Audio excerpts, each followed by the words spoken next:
Hello everyone, welcome back to my channel. I am Abhishek. Chapter 4 कर रहे हैं हम लीनियर इन इक्वेशन, और चैप्टर 4 लीनियर इन इक्वेशन का आज हम एक्सरसाइज 4A का 6 क्वेश्चन देखेंगे। तो स्टार्ट करते हैं 6 क्वेश्चन से। If 25 minus 4x is less than equal to 16, find the smallest value of x when x is a real number and the smallest value of x when x is an integer. तो पहली बात तो in equation को solve कर लेते हैं। तो 25 minus 4x is less than equal to 16 दे रखा है। 25 को उधर ले जाओ तो -4x आ जाएगा आपका, less than equal to 16 minus 25।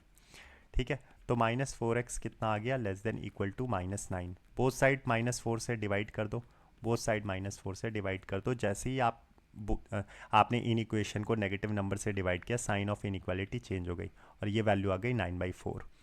9/4 मतलब x इक्वल्स टू, अगर मैं इसको डेसिमल में ले आऊँ तो 2.25 आ गया। अब x की वो वैल्यू जो कि ग्रेटर देन 2.25 है, लेकिन फर्स्ट पार्ट में आप देखो तो स्मॉलेस्ट वैल्यू पूछ रहा है when x is a real number.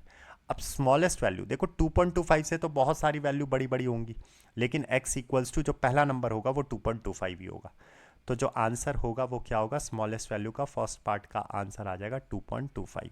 ये सबसे छोटी वैल्यू होगी, इससे बड़ी बड़ी वैल्यूज भी होंगी x की, 2.26, 2.261, 2.259999। ठीक है, क्योंकि जितने भी रियल इनफाइनाइट रियल नंबर्स होंगे, लेकिन आपसे सबसे छोटी वैल्यू पूछिए।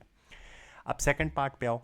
सेकंड पार्ट पे बोला है the smallest value of x when x is an integer. अब 2.25 से जैसे ही 2.25 इंटीजर तो है नहीं, आगे बढ़ोगे तो इंटीजर ढूंढोगे, तो जो नेक्स्ट नंबर आएगा वो क्या आएगा, 3 आएगा, क्योंकि इंटीजर बोला है और इंटीजर क्या होता है, डेसिमल में नहीं होता है। इंटीजर जो होगा 2.25 से बड़ा, जो नेक्स्ट इंटीजर होगा वो 3 होगा, इसलिए सेकंड का आंसर 3। तो आई होप आपको ये समझ में आया होगा। Thank you and have a nice day. Do take care of yourself. Bye.